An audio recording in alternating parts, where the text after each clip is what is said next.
The neon sign didn't flicker. It burned with a cold, merciless glow that seemed to swallow the desert night whole. A tower of black glass and steel rising from the Las Vegas Strip like a throne built for the devil himself. The sign read the Obsidian, but everyone who knew anything called it the Cage. Everyone knew the rules here. Don't look the men in black suits in the eye. Don't ask names. And never ever say no to the owner. When the bartender position opened up, 5 people applied. 4 quit in absolute terror halfway through the interview. The 5th was Gemma.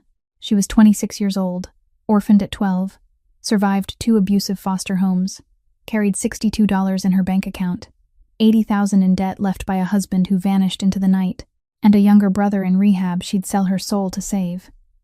She didn't take the job because she was brave. She took it because the wolves chasing her on the outside were hungrier than the wolf waiting inside. She didn't know it yet, but walking through those heavy glass doors was about to change everything.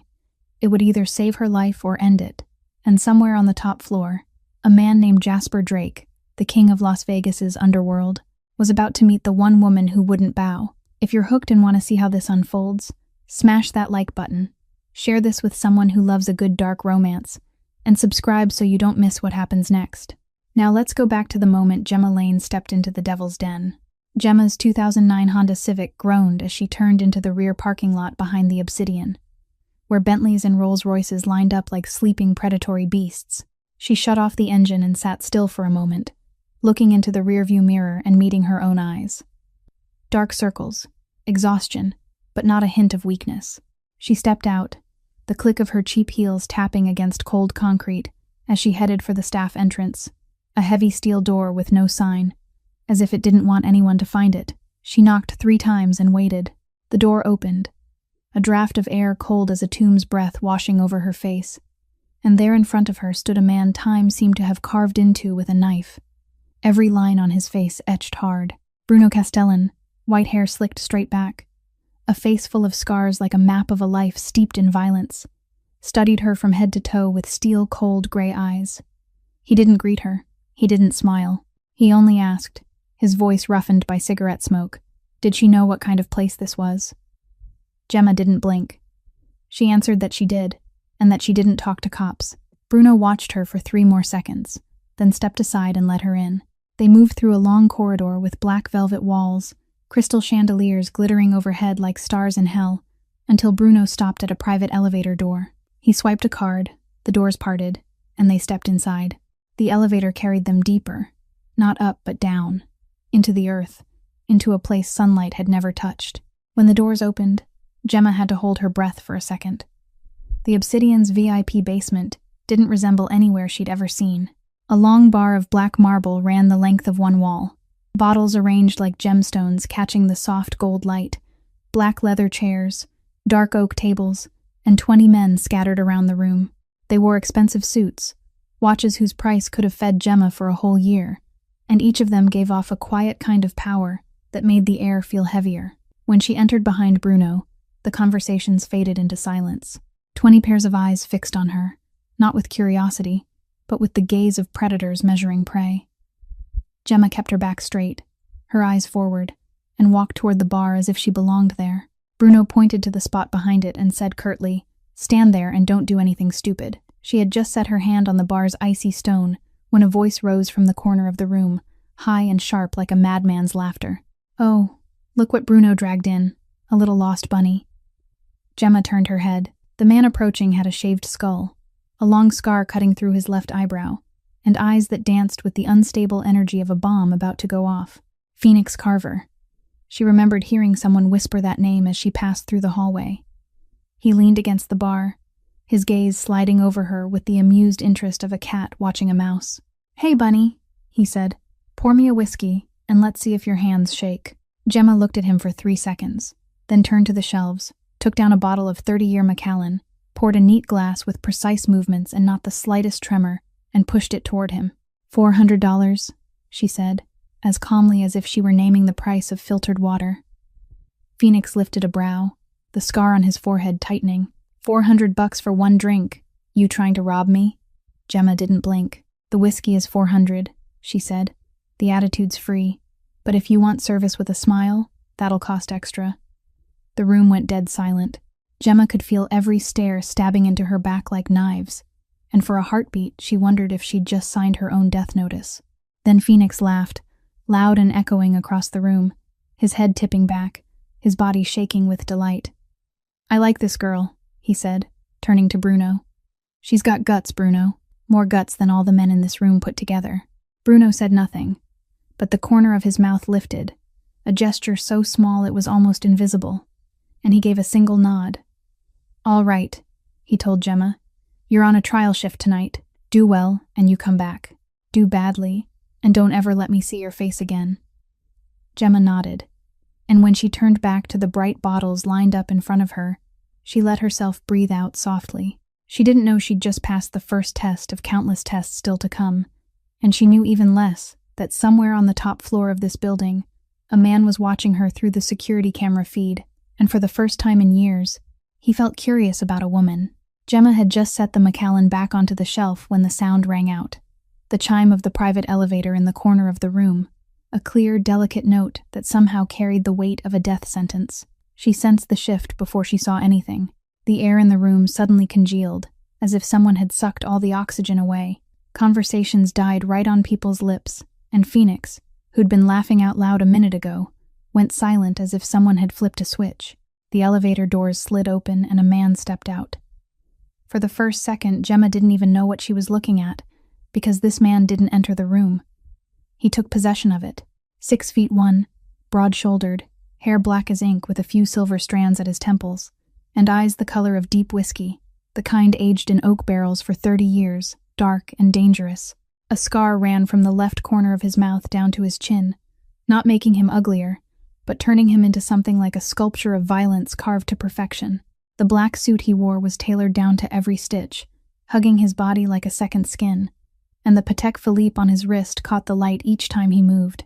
Jasper Drake, she heard someone whisper, or maybe she whispered it herself, or maybe the name simply rose into the air like a curse. He crossed the room and everyone moved aside the way water parts before a ship's bow. Even Bruno, the man Gemma had thought was the most frightening person in this place, dipped his head slightly as Jasper passed. Jasper stopped in front of Bruno and asked, his voice low as distant thunder. "Who is she?" Bruno answered without hesitation. "The new bartender. If she survives tonight." Jasper didn't react to that. He only turned his head, and for the first time those dark whiskey eyes settled on Gemma.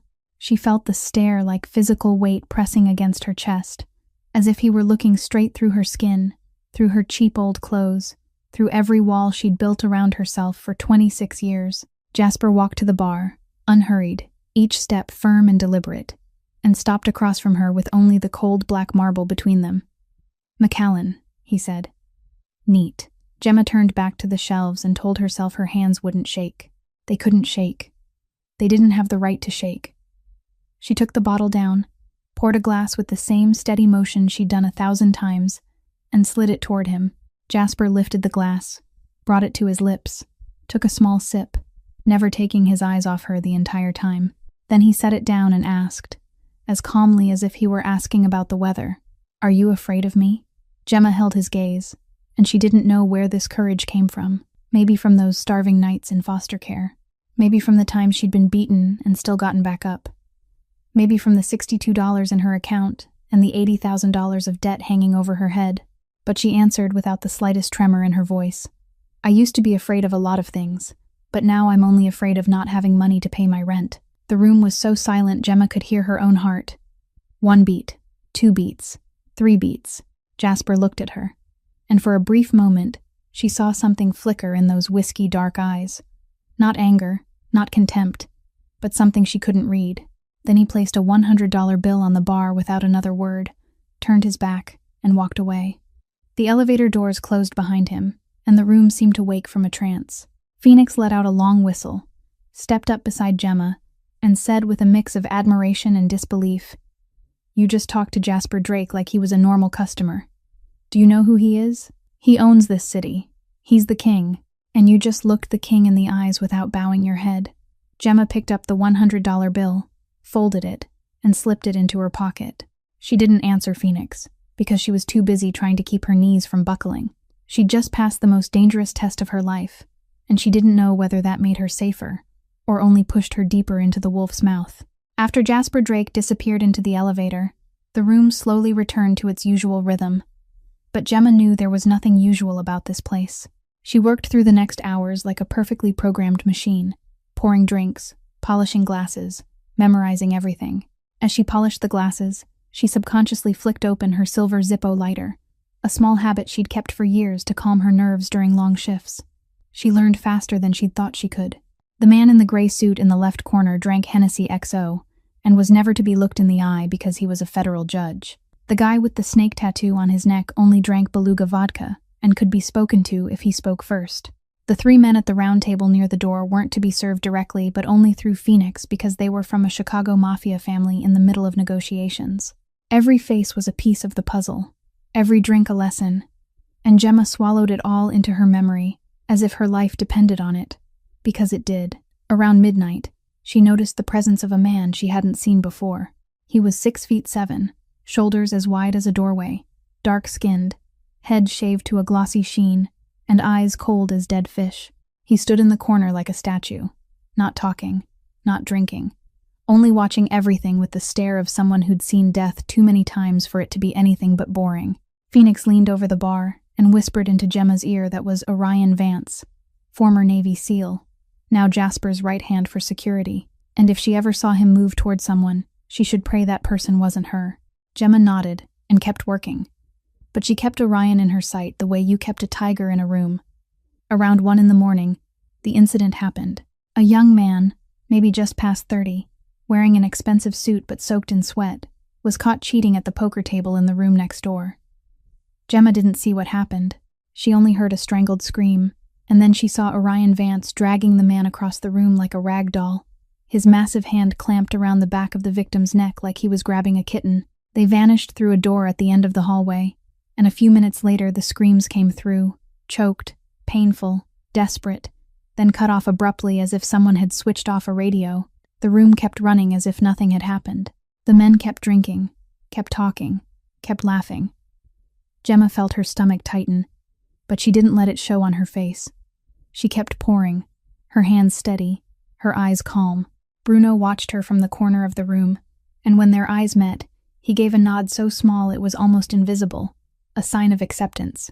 By 3 a.m, the room began to thin out. The men left in groups, dissolving into the Las Vegas night like ghosts. Gemma cleaned the bar, wiped every spilled drop, put every bottle back in the exact order she'd been taught. When she'd just set the rag down, Bruno appeared beside her without a sound, as if he were made of smoke. He handed her a thick envelope and said nothing. Gemma took it, felt its weight, and instinctively wanted to ask why it was so much. But she remembered the rule. Don't ask. Never ask. She only nodded and slid the envelope into her jacket pocket. Bruno spoke in that smoke-rough voice. Come back tomorrow night. On time. Then he turned and vanished into the dark. Gemma went out the back door into the parking lot, now almost empty. Her Honda Civic sat alone under a flickering streetlight, small and pathetic against the desert darkness.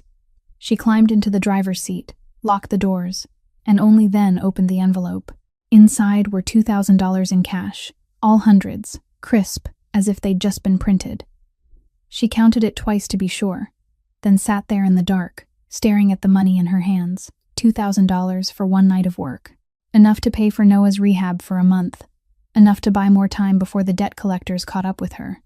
Gemma drove through Las Vegas at dawn, neon lights blurring beyond the glass like broken dreams.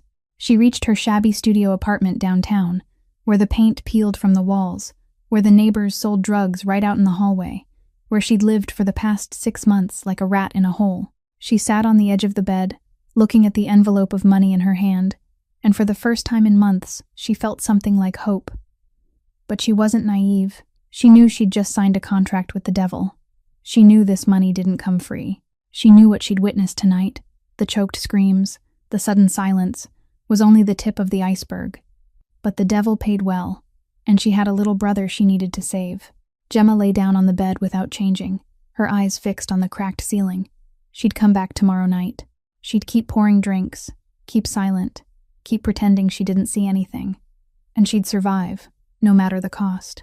2 weeks passed like a strange dream Gemma wasn't sure she wanted to wake from or sink deeper into. She learned how to survive in the underworld, the way an animal learned to camouflage in the jungle, day by day, night by night, drink by poured drink. She knew what each man liked before he even opened his mouth. She knew who was in a good mood and who was on the edge of exploding just by the angle of their shoulder. She knew when to appear and when to turn invisible. Phoenix Carver, the man who'd called her a lost little bunny on the first night, had now become her reluctant protector. One night, a newly hired low-level guy deliberately bumped into Gemma as she carried a tray of drinks, spilling everything down her shirt while he snickered with his friends. Phoenix came out of nowhere, grabbed the man by the collar, and said in a voice cold as ice, "She belongs to the bar. Touch her again and I'll show you why they call me Phoenix. Because I'll burn you to ash." From that night on, no one dared look at Gemma the wrong way again. Then Diana Sterling appeared. She was 45, black hair cut short and neat, dressed like a businesswoman straight out of Forbes, but her eyes were cold as a snake's. Diana was the organization's information boss. Nothing happened in this city that she didn't know. No one had a secret she couldn't dig up. The first time Diana stepped up to the bar and looked at Gemma, that gaze felt like it was dissecting her cell by cell. She didn't say a word. She only ordered a gin and tonic and sat there watching Gemma for 3 hours. The second night, Diana did the same. The third night, she abruptly asked Gemma in a chilling voice, "I heard someone asked you about Castellan's schedule. What did you say?" Gemma answered without hesitation. "I said I only know how to mix drinks. If someone wants to know anything else, they've got the wrong person." Diana held her stare for a few seconds, then gave a single nod and walked away. From that night on, Diana occasionally stopped by the bar and actually talked with Gemma, not interrogations, but brief conversations about all kinds of ordinary things, and Gemma understood she'd just passed another test. But the hardest test came from Jasper Drake. He showed up at the bar every night, sometimes early, sometimes late, but never absent, and every night he asked her to bring his drink to his private table in the corner of the room, where the shadows were thickest, where no one dared approach unless invited. Gemma would carry the glass of Macallan across the room, feeling his eyes tracking every step she took, then set the drink down and stand there waiting. Sometimes he let her stand for minutes before saying anything at all. Sometimes he asked strange questions. Which season did she like best? Did she read books? What did she think about silence? Sometimes he said nothing, only watched her with those dark, whiskey eyes as if he were trying to read every thought in her head. Those brief exchanges were taut as a string about to snap, full of meaning Gemma wasn't sure she fully understood. And every time she left his table, she felt like she'd just walked out of a storm. One night, around 1 a.m, Gemma's phone vibrated in her pocket. She asked Bruno for permission to step into the staff room to take the call, and when she saw the rehab center's number on the screen, her heart clenched. But on the other end was the head nurse's voice, cheerful and warm. "Miss Lane, I'm calling with good news. Noah's recovering very well. He's been completely clean for 2 weeks now, and his spirits are really positive. He wrote you a letter." Gemma ended the call and stood there in the tiny staff room, her back against the wall, and for the first time in months she cried. Not from misery, but from relief, from gratitude, from the simple fact that for once, something in her life was finally moving in the right direction. She didn't know Orion Vance was standing in the doorway, how long he'd been there, how much he'd seen. When she lifted her head and saw him, she went rigid, bracing for mockery or contempt. But Orion said nothing. He only looked at her for a second with eyes that were cold yet somehow not empty, then turned and walked away as if he hadn't seen anything at all. From that night on, Orion treated her differently. Not friendly. He wasn't the friendly type, but softer, as if she was no longer a potential threat, but a piece of the picture. Gemma wiped her tears, straightened her shirt, and stepped back out to continue working.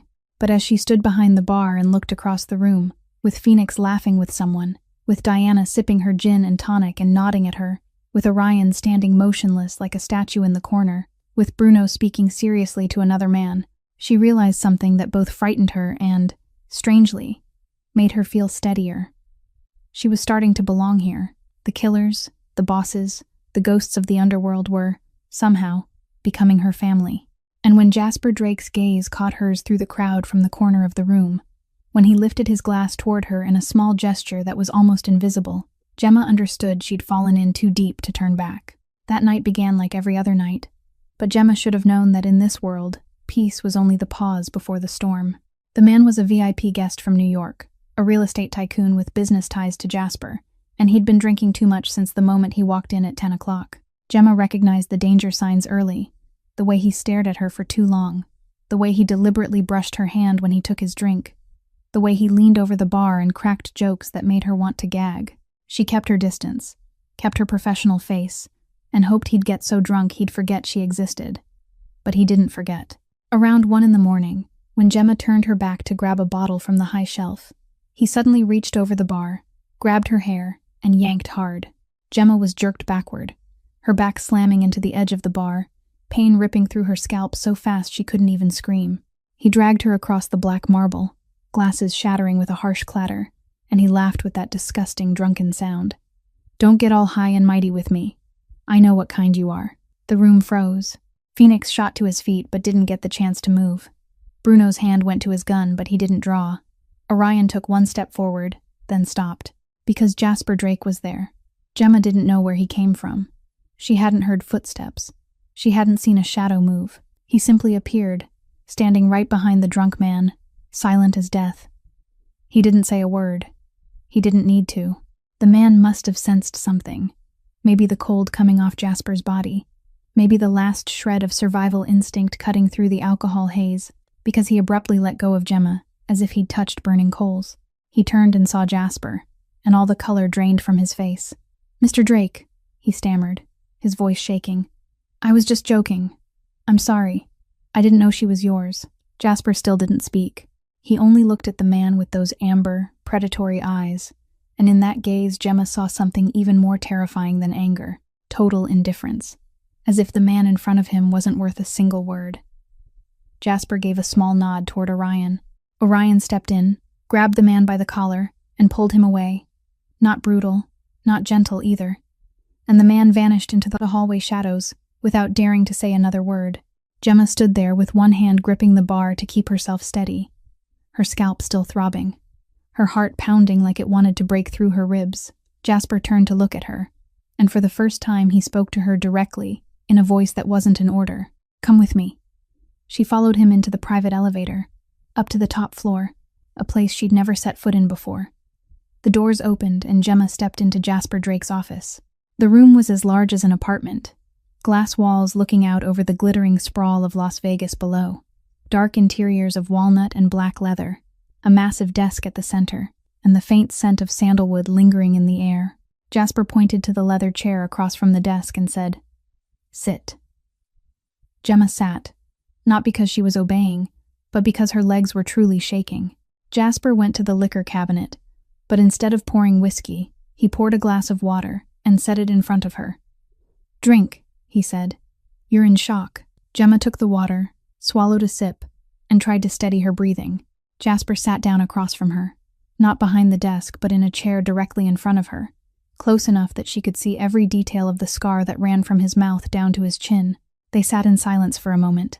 Then Jasper spoke, his voice low and even, like rain on a tin roof. "I've investigated you, Gemma Lane."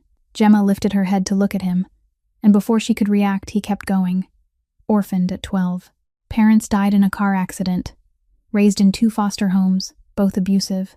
On your own since 18. Worked everything from dishwashing to waitressing. Married Tyler Briggs 3 years ago. He ran 6 months ago and left you $80,000 in debt. Your brother Noah Lane is currently in rehab on the outskirts of the city. Gemma felt blood rush to her face, anger flaring in her chest like fire. She shot to her feet, nearly spilling the water, and said in a voice trembling with rage, "You don't have the right. You don't have the right to invade my privacy like that." Jasper didn't move. He didn't look affected by her anger. He only watched her with calm eyes and replied, "I have the right to everything in this building, including you." Gemma clenched her teeth, turned, and walked toward the door. She'd leave. She'd never come back. She'd rather starve than be treated like an object. But just as her hand touched the doorknob, Jasper's voice came from behind her, softer than before, almost gentle. "But I won't hurt you." Gemma stopped with her hand still on the knob. "You're my employee," Jasper continued, "and that means you're protected. Like what you saw tonight. No one is allowed to touch you. No one is allowed to harm you. That's the rule." Gemma turned her head back. looking at him standing near the window, his back to her, his silhouette cut against the Las Vegas night. "Why?" she asked, her voice no longer angry, only puzzled. "Why do you care?" Jasper didn't turn around. He stood there watching the city glitter below, and said nothing. Gemma waited. 1 second, 2 seconds, 10 seconds, but the answer never came. In the end, she opened the door and walked out. But on the drive home that night, she couldn't stop thinking about the lonely shadow by the window and the question he'd refused to answer. A month had passed since that night in Jasper's office, and Gemma had tried to forget the question that had never been answered, burying it deep in the dark corner of her mind along with so many other things she didn't want to face. Her life slipped into a strange rhythm of stability. Nights working at the Obsidian, days sleeping in her shabby apartment, sending money to Noah's rehab center, and trying not to think about Tyler or the $80,000 of debt hanging over her head. But then, one afternoon, when Gemma had just woken up and was making coffee with the old machine that buzzed and rattled, a knock sounded at the door. She opened it and found a small package on the floor. No sender name, only her name scrawled in blue ballpoint ink. Gemma picked it up, stepped inside, shut the door, and opened it. Inside was a black USB flash drive and a paper folded into quarters. She unfolded the paper and recognized Tyler's handwriting instantly. That sloppy, slanted script she'd seen on hundreds of hollow promises and dozens of bad checks. "Gemma, I'm sorry. Keep this safe. Don't trust anyone. I'll explain later if I'm still alive. Tyler." Gemma read it 3 times, trying to find meaning in the lines, but only finding more questions. Tyler had vanished for 6 months without a word, without a trace, leaving her with a mountain of debt and a shattered heart. And now he was sending her this. She stared at the USB in her hand, small and harmless looking. But the survival instinct she'd sharpened over 26 years was screaming that it wasn't harmless at all. She didn't plug it into her computer to see what was on it. She didn't know why. It was only a vague gut feeling that knowing too much was sometimes more dangerous than knowing nothing. She hid the USB inside a tampon box under the bed, where no one would think to look, then tried to go on with her day as if everything were normal. But that night, when she left the Obsidian at 3 in the morning and drove home, she realized something was wrong. A black SUV was parked on the corner of her street, lights off, but she could see the shape of someone sitting inside. She went into her apartment, locked the door, and looked out the window. The SUV was still there. She couldn't sleep that night. The next day, the SUV was gone, but a different black sedan took its place. Then a pickup truck. They rotated, never the same vehicle, but always someone watching. Gemma knew she was being hunted, and the USB in the tampon box was the prey they were after. On the 3rd night, when Gemma got back to her apartment building, she caught the metallic stink of blood before she saw anything. The 3rd-floor hallway was dim, the fluorescent light flickering like in a cheap horror movie, and something was on the floor in front of Mrs. Gable's door. Mrs. Gable, the 70-year-old widow from Kansas who lived in the unit next door, who'd knocked on Gemma's door with warm apple pies on nights Gemma was starving, who'd asked no questions when Gemma cried in the hallway after Tyler left, who'd treated her like the granddaughter she'd never had, was lying on the floor in a pool of blood, her face swollen from a vicious beating. On the wall behind her, written in blood, were 4 words. "Give up the USB," Gemma screamed, a sound that tore her throat raw, then gathered Mrs. Gable into her arms, trying to find breath, trying to find a pulse. "Mrs."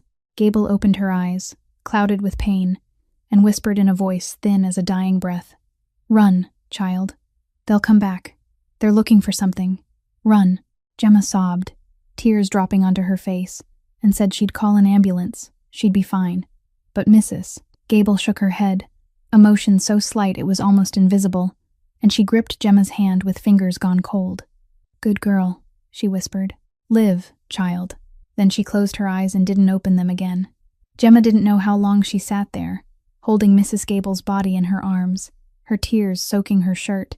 She thought about the hot bowls of chicken noodle soup, about the stories Mrs. Gable told in her warm Midwestern drawl, about the way she called Gemma her daughter, and how Gemma had never told her that was the warmest thing she'd heard since her parents died. And she thought about the people who'd done this, the ones who'd killed an innocent old woman just because she lived next to someone holding the USB. Gemma laid Mrs. Gable down gently, closed her eyes, then stood. She didn't call the police. She knew the police wouldn't help, Or worse, they might be part of the problem. She went into her apartment, pulled the USB from its hiding place, shoved it into the pocket of her jeans, and stepped back out. Her hands were smeared with Mrs. Gable's blood, her eyes raw from crying, and inside her chest something had changed. She wasn't afraid anymore. She was angry. She drove through the night to the Obsidian, went in through the staff entrance, walked straight to the private elevator without anyone daring to stop her, because they looked into her eyes, and when the elevator doors opened on the top floor, she stepped into Jasper Drake's office at 3 a.m, her hands still blood-stained, her eyes still burning red. Jasper was sitting behind his desk, and when he lifted his head to look at her, for the first time Gemma saw something like surprise flicker across his unreadable face. She wasn't a lost bunny anymore. She was a young wolf who'd just learned the taste of blood and loss, and she was here to demand justice. Jasper didn't say a word when Gemma stepped into his office with blood on her hands and eyes burning like embers. He only lifted the phone, dialed a number, and said 2 words, "Come up here," then hung up. 2 minutes later, Bruno appeared in the doorway, and when he saw Gemma, his gray eyes darkened with something that looked like concern. Jasper pointed to the chair across from his desk and told Gemma, "Sit down and tell me everything from the beginning." Gemma sat, and she told him. She told him about the mysterious package from Tyler, about the USB and the handwritten note, about the cars tailing her for 3 days, about Mrs. Gable lying in a pool of blood with the words on the wall, about how she died in Gemma's arms with her last breath telling her to run. Her voice didn't shake. It didn't crack. It was cold and steady, like she was reading the evening news, because if she let the emotion spill out, she'd shatter and never be able to put herself back together again. When she finished, she set the USB on the desk in front of Jasper. "I don't know what's on it," she said, "but it's worth a life." Jasper picked up the USB, plugged it into his laptop, and started to read. Bruno stood behind him, and Gemma watched both their faces as they went through the contents. At first, there was focus, then surprise, and finally something far more dangerous, the calculation of men who'd just found a weapon of mass destruction. "Jesus," Bruno whispered, his voice rougher than usual. Jasper didn't speak. He only kept scrolling through, file after file, image after image, video after video. Gemma couldn't see the screen from where she sat, but she could tell from their reactions that what was on that USB wasn't a joke. Finally, Jasper looked up at her, those dark whiskey eyes sharp as a blade. "Your ex-husband," he said slowly, "stole evidence that Commissioner Walter Haynes, this city's police chief, is working with the Sinaloa cartel. This drive has a detailed list of every corrupt cop in the department, money laundering records running through small casinos, and video footage of secret meetings between Haynes and cartel bosses. Bruno, what do you think?" Bruno drew a deep breath and said, "This is a nuclear bomb. If we release it, Haynes goes down. Sinaloa loses its foothold in Vegas. But if they know we have it, they'll burn this entire city to get it back." Jasper nodded, his eyes still fixed on Gemma. "That's why they killed the old woman," he said. "They're looking for the USB, and they won't stop until they find it, or they find you." Gemma felt a chill slide down her spine, but she kept her voice calm. "So what do I do?" Jasper stood, walked around the desk, and stopped in front of her. "You'll stay here," he said, "in my penthouse, under my protection, until we finish dealing with this." Gemma rose too, instinctive resistance flaring in her. "I don't need anyone to protect me," she said, "and I don't want to owe you anything." Jasper looked at her for a moment, then turned to the laptop, typed a few keys, and rotated the screen toward her. "This is your apartment security camera," he said. "Live feed." Gemma stared at the screen and her heart clenched. Her shabby apartment was being torn apart by 3 men dressed in black. They flipped the mattress, ripped open pillows, smashed cabinets, searching for something she'd taken with her. She didn't have a home to go back to anymore. Jasper stepped closer than she'd allowed anyone to come in years, and he said in a low voice that rolled like distant thunder, "You can protect yourself from one man, but not an army. Stay here or die out there. Those are your only 2 choices." They were so close, Gemma could smell sandalwood and a faint trace of gunpowder on him, could see every line of the scar that ran from his mouth to his chin, could feel the heat coming off his body like a banked fire. Jasper lifted his hand, slowly, as if he were controlling every motion, and his fingers stopped a few centimeters from her cheek. Then he froze, not touching her, only holding his hand there in the air, as if an invisible wall stood between them. "You make me lose control," he said, his voice rougher than usual, and I hate that feeling. Gemma didn't step back. She didn't blink. She didn't breathe. She looked straight into those whiskey dark eyes and answered, I'm not making you do anything. A moment passed, long as a century, tight as a string about to snap. Then Jasper lowered his hand, stepped back, and his face returned to its familiar cold mask, as if the moment had never happened. Bruno will take you up to the penthouse, he said, his tone calm and distant again. You'll have everything you need, and you won't leave unless I allow it. Gemma wanted to argue, wanted to say she wasn't a prisoner, but she looked at the laptop screen where her apartment was being destroyed, thought of Mrs. Gable in her blood, and she knew that right now her only choice was to agree. She gave a single nod, turned, and followed Bruno to the door. But as she stepped into the elevator, she looked back at Jasper one last time. He was standing by the window with his back to her, his silhouette cut against the Vegas night like the shadow of a lonely king on his throne. And Gemma wondered, not for the first time, whether he was protecting her or imprisoning her, and whether there was any difference between the two. Jasper Drake's penthouse took up the entire top floor of the Obsidian, a vast space with high ceilings, glass walls that looked out over all of Las Vegas, dark interiors of leather and walnut, and everything so expensive that during the first week, Gemma was afraid to touch anything. The room assigned to her was larger than the studio apartment she'd once lived in, with a king-size bed dressed in Egyptian silk sheets, a private bathroom with a marble tub, and a closet filled with new outfits she didn't ask who had bought. It was a golden cage, and Gemma knew it, but at least inside this cage, no one could kill her. On her second day in the penthouse, Orion Vance appeared at her door at 6 a.m. He didn't greet her. He didn't explain. He only said 2 words, "Come with me." Gemma followed him down to a basement level she hadn't known existed, a training room outfitted like a military base with martial arts, mats, heavy bags, and a soundproof shooting corner. From now on, Orion said in a voice without emotion, every day from 6 to 10 a.m, you'll be here with me. I'll teach you how to defend yourself, how to use a gun, how to survive if everything falls apart. Mr. Drake ordered it. Gemma didn't argue. She'd watched Mrs. Gable die in her arms because she couldn't protect herself, and she swore to herself that would never happen again.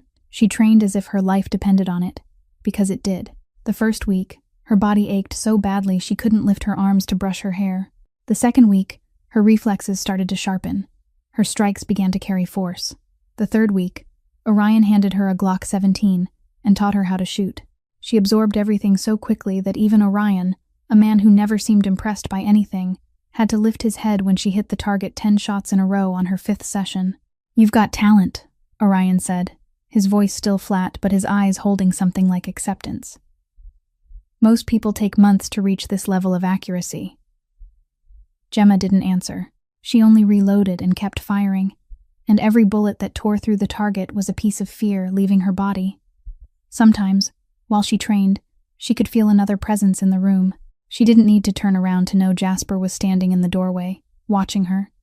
She could feel his gaze on her back like a warm track, following every movement, every punch, every shot. He didn't speak.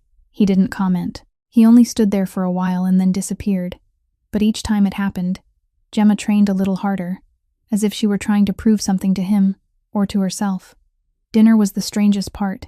Jasper required her to eat with him every night in the penthouse dining room, a room with a long oak table that could seat 20 people but held only 2 chairs placed across from each other. The first dinners passed in heavy silence, only the faint clink of silverware and the distant echo of the city. Gemma didn't know what to say, and Jasper didn't seem to care about talking. Then one night Jasper suddenly asked what kind of books she liked, and Gemma was so surprised she almost dropped her fork. She answered, and from there conversations began to sprout from barren ground. At first the topics were safe, books, movies, music. But gradually, like layers of paint peeling away, they began to tell truer things. Jasper spoke about his father, a previous generation Mafia boss who'd been betrayed and killed when Jasper was 19. He spoke about the bloody years afterward, about having to fight for power from the people who'd killed his father, about sleepless nights and choices that cost him piece after piece of his soul. He spoke about the loneliness at the top, about not being able to trust anyone, about how everyone who came close to him wanted something. Gemma listened, and in return she spoke about foster care, about families who'd taken her in for the stipend, and treated her like trash. About nights she went to bed hungry because no one fed her. About Tyler, and how he'd tricked her into believing in love and then betrayed her. They didn't comfort each other. They didn't say empty things like, "I understand," or "everything will be fine." They only listened, and somehow that meant more than any consolation ever could. One night, around 2 a.m, Gemma woke up to the sound of her own screaming filling the room. The nightmare still clung to her. The image of Mrs. Gable in a pool of blood, the words on the wall, the clouded eyes closing for the last time. She jolted upright, drenched in sweat, her heart hammering like it might burst, and that was when she realized Jasper was standing in her doorway. He didn't ask if she was all right. He didn't offer meaningless words. He only walked in, dragged the chair by the window closer to her bed, and sat down. In the dark, she could only make out the outline of his face, the scar on his chin, and those whiskey-dark eyes catching the city light slipping through the glass. He didn't say a single word. He only sat there, a silent, steady presence like a wall, as if he was saying she wasn't alone, that someone was here, that he wasn't going anywhere. Gemma didn't know when she fell back asleep, but when she woke the next morning, the chair was empty, and Jasper was gone, as if the night before had been only a dream. They didn't mention it at breakfast, didn't mention it in the days that followed, but something had shifted between them. An invisible thread had been tied, and Gemma knew that no matter how hard she tried, she couldn't deny that this man, this cold, ruthless Mafia boss, was taking up a place in her heart she hadn't allowed anyone to touch since Tyler left. The war didn't begin with gunfire.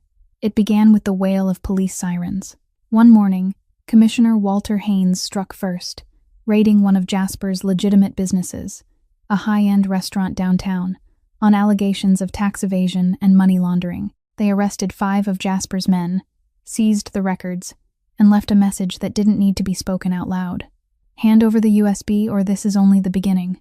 Gemma watched the news on the living room television in the penthouse, staring at Haynes's smug face as he spoke into the cameras about cleansing the city of organized crime, and nausea rose in her throat.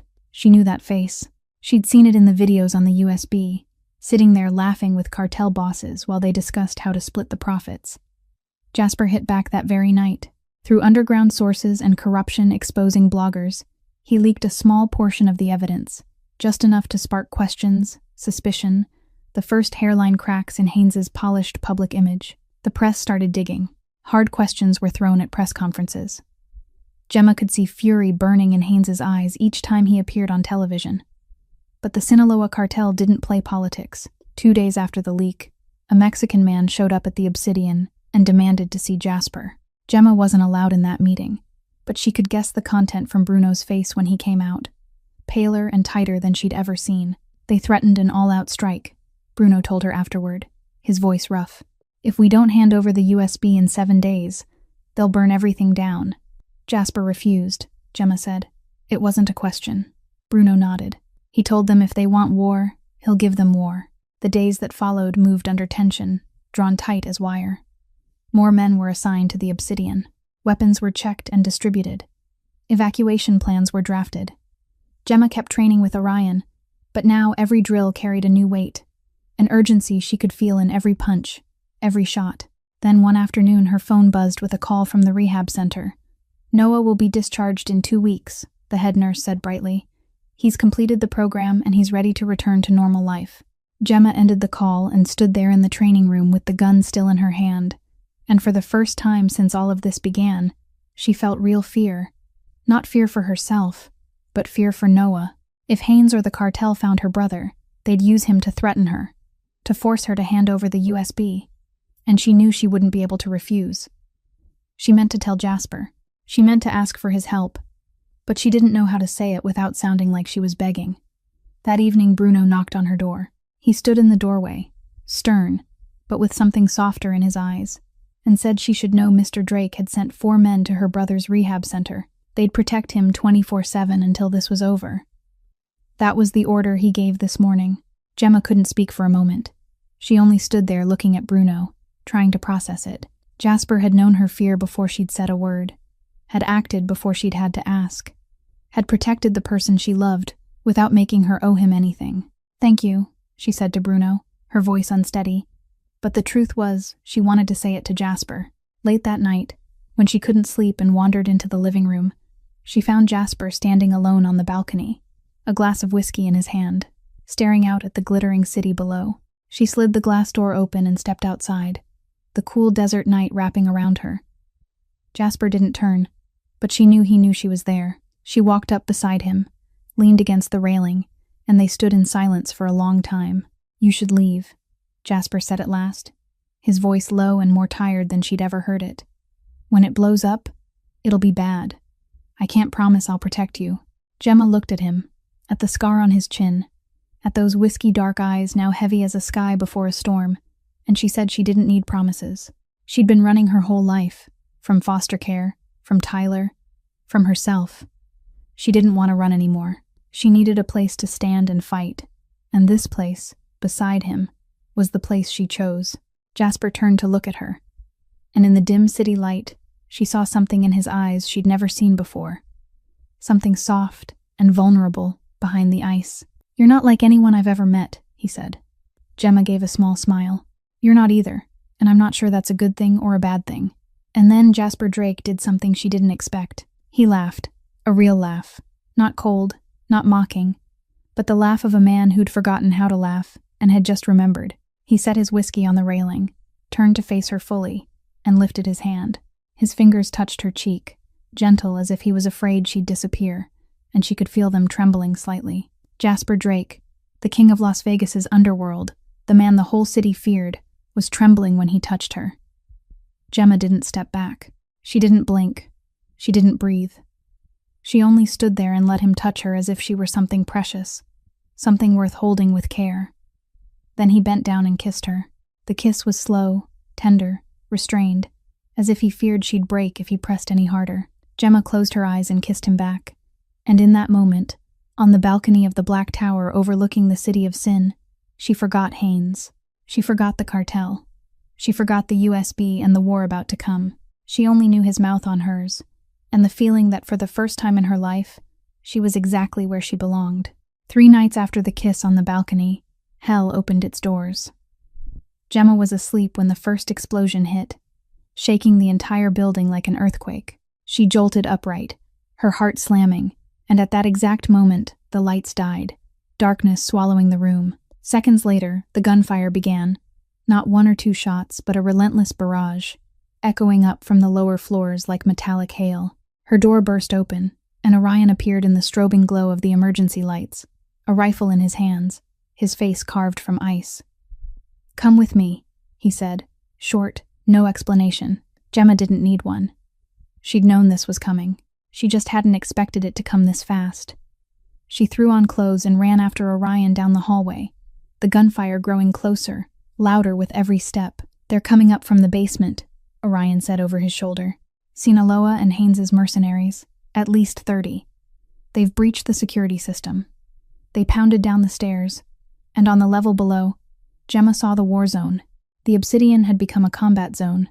Shattered glass, flying rounds, bodies scattered across the floor. She saw Jasper in the middle of the chaos, a gun in his hand, his face cold as steel as he dropped enemies with the precision of a professional killer. Bruno was beside him.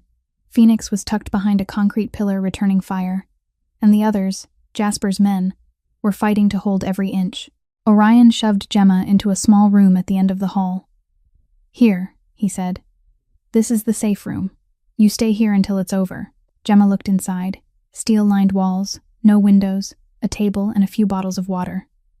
A luxurious coffin. "No," she said, and even she was surprised by how steady her voice was. "I'm not hiding." Orion looked at her, and for a brief moment she saw something like respect flash across his cold eyes. He didn't argue.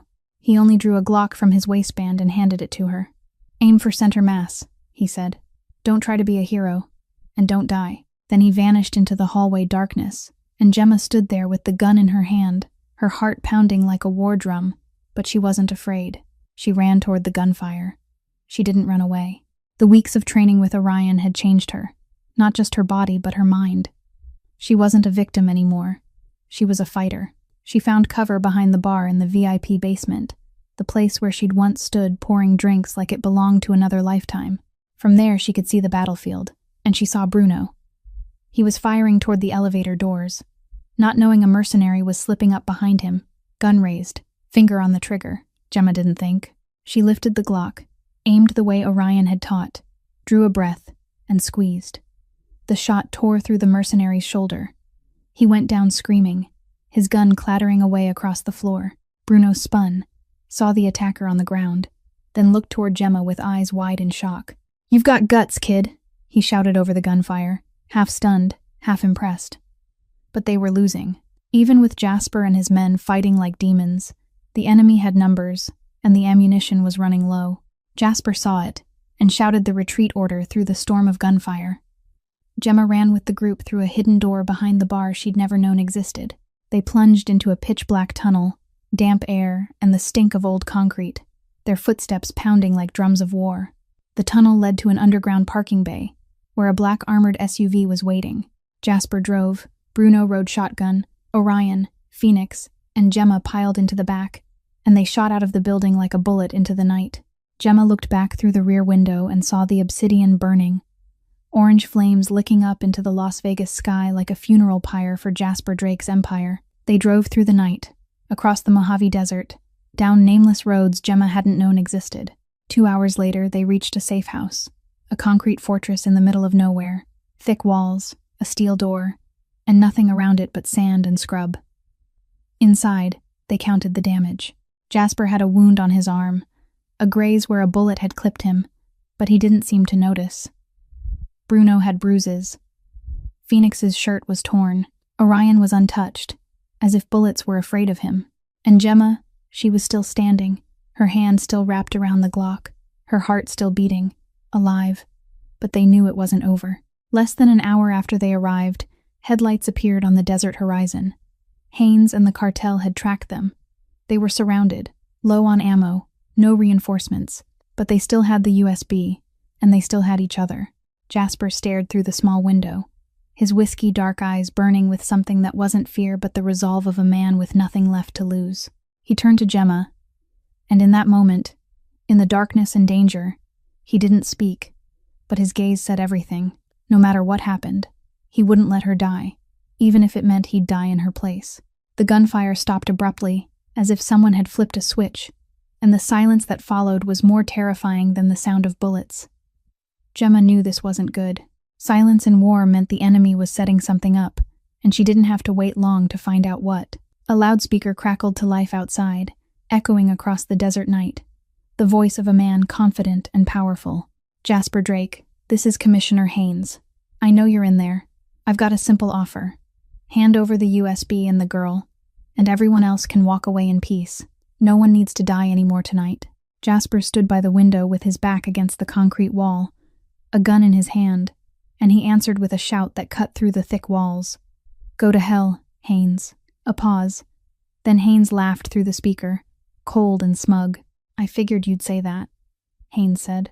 "So I brought something to persuade you. Someone who really wants to see his wife again." Gemma felt the blood in her body turn to ice before she even understood why. And then the next voice rang out. A voice she'd tried to forget for 6 months. A voice that had once whispered love and lies. "Gemma!" Tyler shouted, his voice shaking and frantic. "Gemma, please come out. They said if you come out, they'll let me go. I don't want to die. Please, baby, please." Gemma rushed to the small window and looked outside. Under the harsh headlights of the SUVs encircling the house, Tyler Briggs was on his knees in the dirt, face bruised, hands bound behind his back, clothes torn and stained with blood. He looked more pathetic than she remembered, smaller, weaker, and she wondered how she'd ever loved a man like him. Haynes stood behind Tyler with a gun pressed to the back of his head, a smile on his face, the smile of someone who knew he was holding a trump card. Gemma shouted through the window, her voice carrying into the night. "Tyler, why do they know I'm here? How did they find me?" Tyler lifted his head, eyes red from crying, and answered in a broken voice. "They caught me at the Mexico border. I was trying to run, but I'd been tracking your social media and bank activity to see if the cartel found the USB. They caught me at the border and tortured me until I told them exactly where you were working. I told them I sent the USB to you. I sold you to live, Gemma. I'm sorry. I'm sorry." Gemma stood there, staring at the man who'd once promised to love her for life, kneeling in the sand, and the truth crashed down on her like a hammer. Tyler hadn't sent the USB to her because he was sorry, not because he wanted her safe. He'd sent it to use her as bait. He knew the cartel would track the package. He knew they'd come for her. And he'd hoped that while they chased her, he could slip away. He'd traded her life to buy himself more time. Mrs. Gable died because of him. Gemma had been forced to run because of him.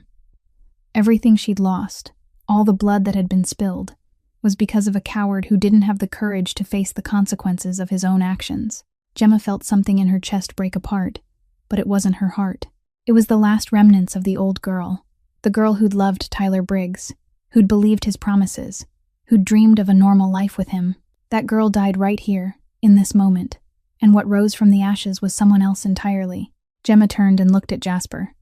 He was watching her, those whiskey, dark eyes, not judging, not weighing her, only waiting. He'd do anything, she decided. She knew it. He'd hand her over to Haynes if she asked. He'd fight to the death if she wanted. He'd burn this entire desert if she needed it. Jasper Drake had never promised her anything. He hadn't promised to love her at an altar, hadn't vowed to protect her before God. But he was here, in a concrete house in the middle of the desert, surrounded by enemies, ready to die to keep her safe. Tyler had promised everything and kept nothing.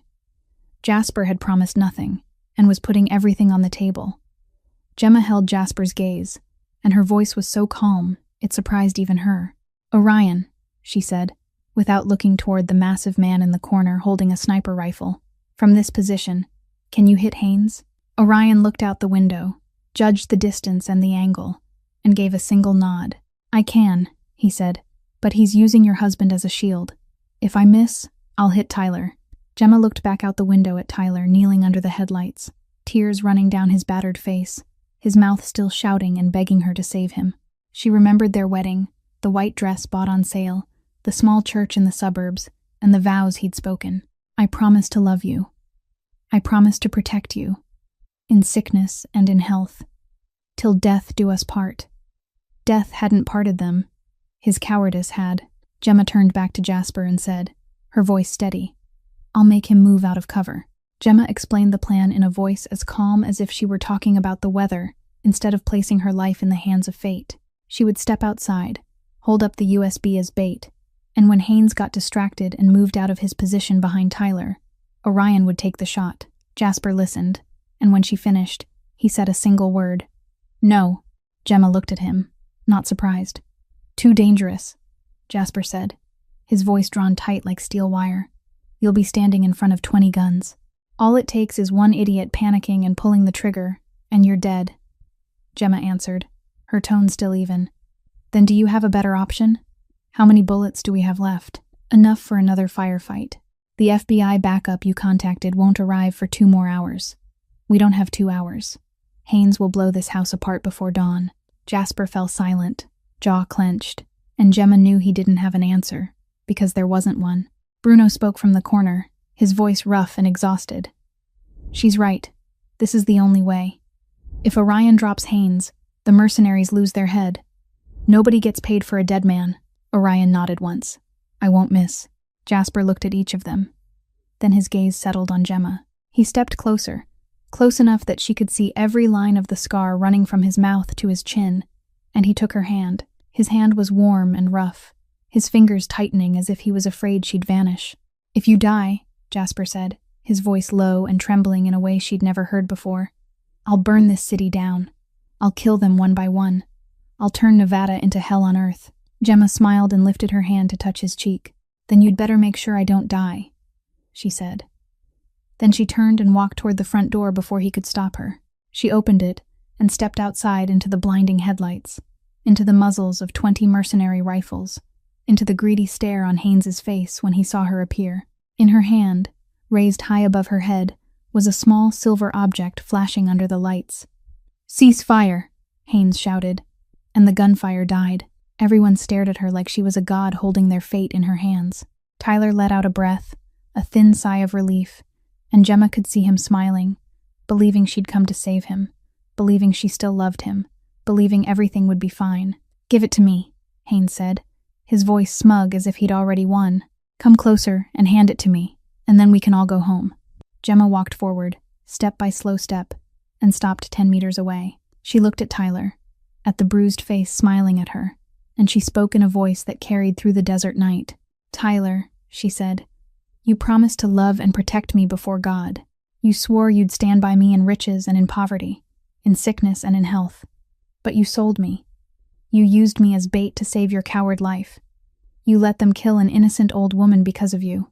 Now I don't owe you anything." Tyler's smile collapsed, replaced by panic as he realized what was coming. "Gemma," he stammered, "what are you doing?" Gemma didn't answer. She hurled the object in her hand toward the far desert brush, throwing with all her strength, and under the headlights it flashed like a shooting star. "The USB!" Haynes shouted, instinct overwhelming reason, and he shoved Tyler aside and lunged toward the glittering object arcing through the air. Gemma dropped flat immediately, face pressed into the sand, and in the same instant a shot cracked from the safe house. A single round, precise as lightning, punched through Commissioner Walter Haynes's head before he'd taken 3 steps. He went down like a puppet with its strings cut, dead before he hit the ground. Chaos erupted.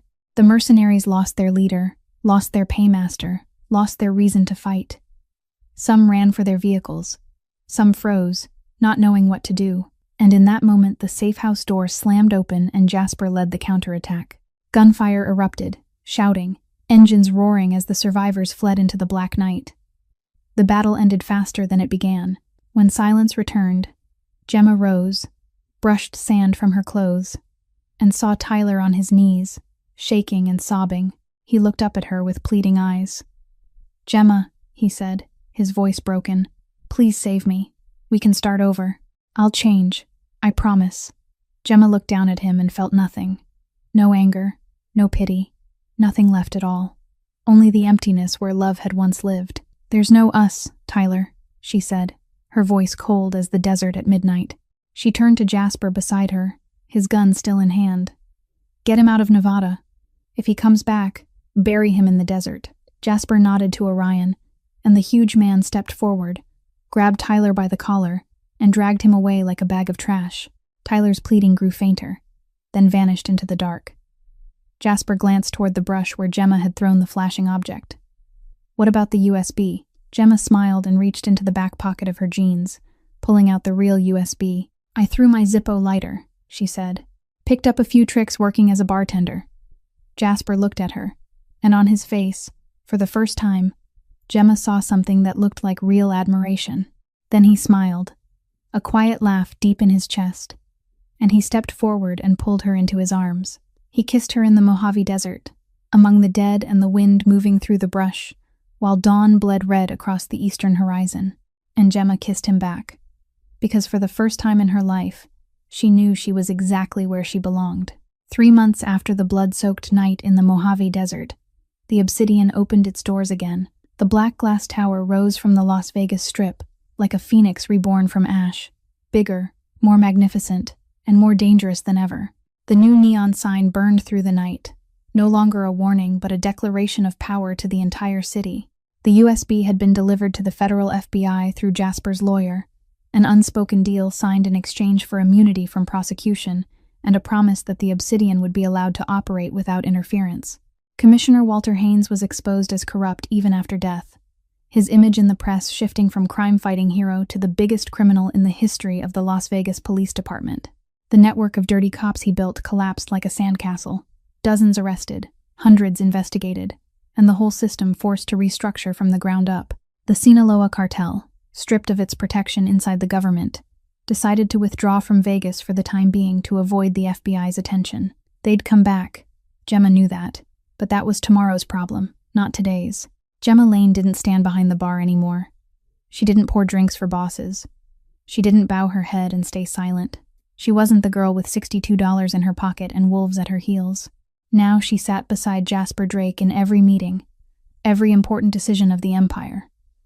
She wasn't his wife, not his lover in the ordinary sense. She was something beyond that, a partner, an advisor, the only person who could look him in the eye and say no without fearing consequences.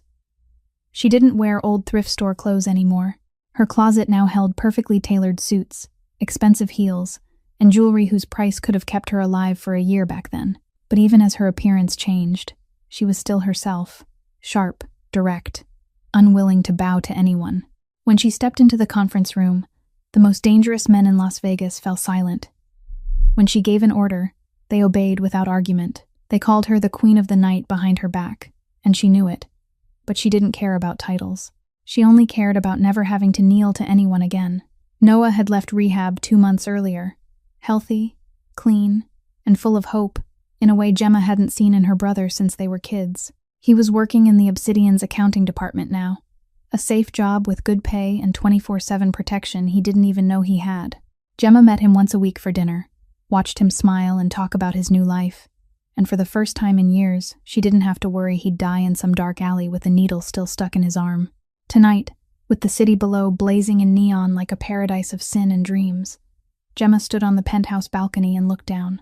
Las Vegas spread beneath her like a carpet of light, and she remembered the first night she'd come here, driving her battered Honda Civic through the desert, not knowing her life was about to change forever.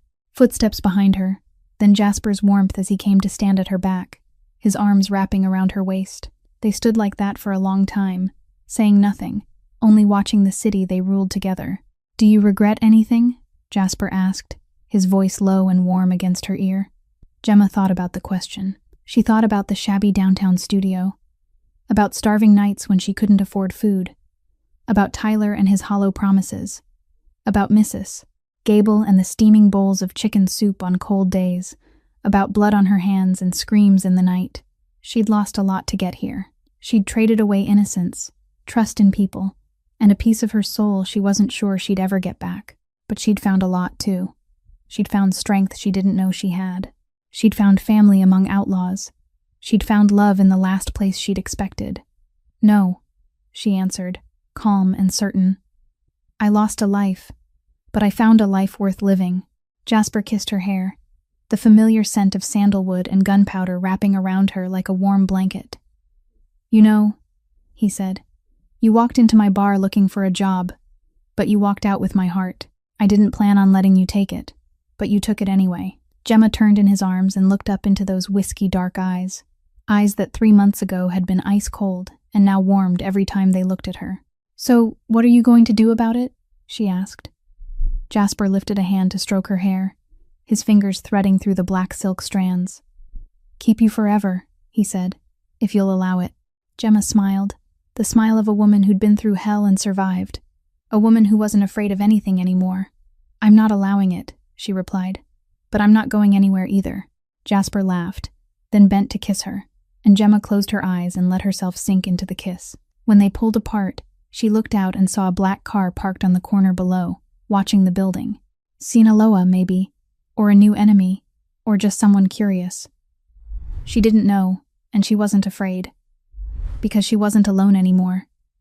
She had Jasper, she had Bruno, she had Orion and Phoenix, she had Noah, she had a family made of blood and fire she'd found in the dark, and if anyone wanted to come here and test them, Gemma Lane would be ready.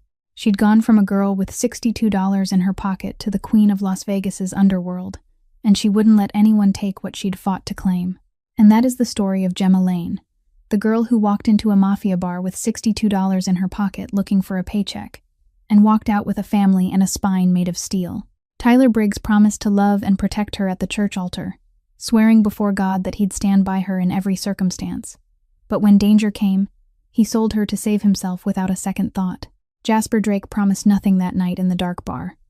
Not a vow, not a commitment, but he put his own life on the line to protect her, ready to burn the entire city if she was harmed. It makes us ask where real promises live, in beautiful words or in actions when no one is watching. This story teaches us that sometimes family isn't the people who share your blood, but the people who are willing to stand beside you when the whole world turns its back.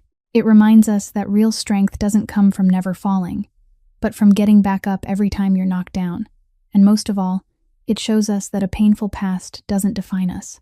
We choose how we keep writing our story. So what about you? How did this story make you feel? Have you ever met people who promised the world but did almost nothing? Or have you been lucky enough to have someone like Jasper beside you, not saying much, but always there when you needed them? Share with us in the comments below. We'd really love to hear what you're feeling deep in your heart. If you enjoyed this story of betrayal, courage, and dark love, hit like hard, Share this video with friends who love Mafia romance. And don't forget to subscribe and turn on notifications so you won't miss new stories every day. We sincerely thank you for taking the time to watch this video. We wish you and your family good health, a joyful life, and peaceful days ahead. Goodbye, and we'll see you in the next video.